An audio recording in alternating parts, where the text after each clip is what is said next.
Now, your first alert weather with meteorologist Tim Strong.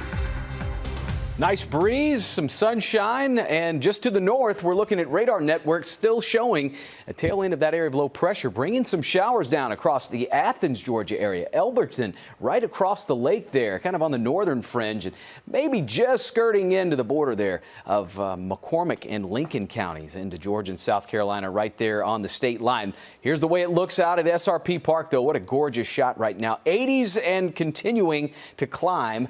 The winds are definitely helping to boost some warm air in here as well. Winds southwest at 15 with gusts that have gotten up in some locations, maybe around the 20+ mile per hour range. In Sandersville and Washington and parts of, again, Hancock County are a little bit windy. Out in Milledgeville, the winds are gusting at 26.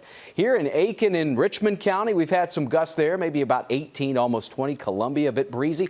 You like the wind? It's going to continue here for the rest of the day. The dew points really aren't showing an uncomfortable range right now. A little humid, between 60 to 63, but we all know it could be a whole lot worse right there in the 70s, and then we'd all be sweating it out. There's going to be a dividing line here with temperatures, some managing just about 80 or less, some upper 70s in the northern counties just because of that low that's just to the north, keeping clouds more covering that section. I-20 southward is going to get the warmest of the temperatures, and here's that continuation of the middle to upper 80s, pushing close to average for once. It's been a while since we've had some average highs. A possibility of an isolated shower just won't be ruled out over the next few days. There may be a little bit more of a coastal impact, again, for a few pop-up showers or storms. But most of the measurable rainfall definitely was North Carolina, flooding rains from that tropical low. So you can see some of the map just indicates that it's picking up on a little bit of some wet weather toward the end of the week.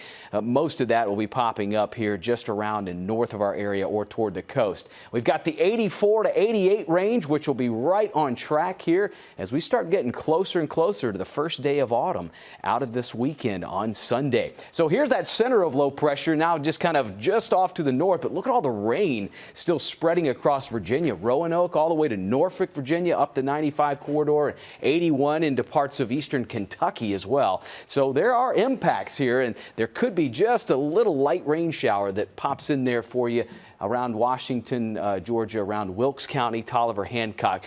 Possibly the cloud cover kind of drapes its way through here overnight, kind of stays put into early tomorrow morning. Lows, I think that's a pretty comfortable low range of low to mid 60s.